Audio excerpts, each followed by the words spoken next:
క్రీస్తునాథుని యందు ప్రియ సహోదరి సహోదరులారా, ప్రతి సంవత్సరము సెప్టెంబర్ 12వ తేదీన మన తల్లి శ్రీసభ మరియమాత పవిత్ర నామాన్ని గుర్తు చేసుకోమని, అదేవిధముగా దాని ప్రాముఖ్యతను గురించి తెలుసుకోమని మనల్ని ఈనాడు ఆహ్వానిస్తూ ఉంది. దేవుడు తాను ప్రేమతో సృష్టించిన మానవుడు ఈ పాపములో పడి నశించకూడదు అని ఆయన ఒక స్త్రీని ఎన్నుకొన్నాడు. ఆ స్త్రీ మరియమాత అని నామకరణము చేస్తూ ఉన్నాడు.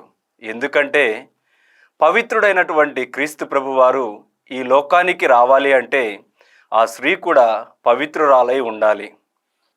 కథోలిక విశ్వాస ప్రకారము మనము చూసినట్లయితే యేసు నామము తర్వాత అత్యంత గొప్పమైన నామము మరియ నామం.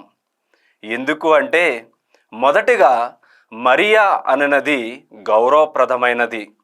ఈనాటి సువిశేష పట్టణంలో మరియమాత పునీత ఎలిజబెత్తమ్మను సందర్శించినప్పుడు పునీత ఎలిజబెత్తమ్మ గారు పవిత్రాత్మ పరిపూర్ణురాలై మరియమాతను చూచి ఈ విధంగా ఎలుగెత్తి చెబుతుంది, దేవుని తల్లి నా వద్దకు వచ్చుటకు నాకు ఎలా ప్రాప్తించును అని. ఇక్కడ మనము గమనించినట్లయితే స్వయముగా పవిత్రాత్మ సర్వేశ్వరుడు మనకు మరియమాత దేవుని తల్లి అని తెలియచేస్తూ ఉన్నాడు. రెండవదిగా చూసినట్లయితే మరియ అనున్నది పవిత్రమైన నామము. ఎందుకంటే మరియ అనగా కృపతో నిండినదై, దేవుని అనుగ్రహము పొందినదై, మరియు స్త్రీలందరిలో ఆశీర్వదింపబడినది అని గుర్తిస్తూ ఉంటాము.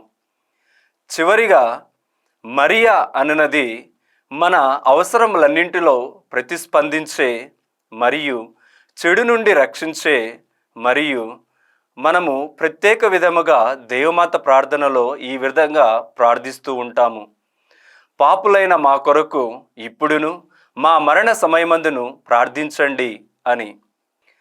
కావున ప్రియ సహోదరి సహోదరులారా, ఏ విధముగా అయితే మరియమాత దేవుని మాటకు విధేయించి వినయముతో ఇతరులకు సహాయము చేస్తూ దేవుని రక్షణ ప్రణాళికలో తన వంతు బాధ్యత వహించి దేవునికి ప్రియమైన బిడ్డగా జీవించింది.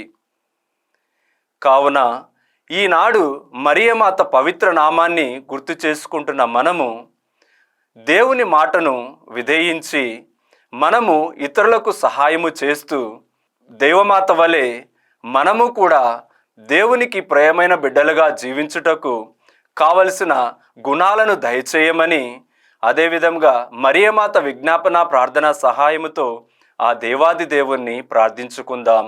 ఆమేన్.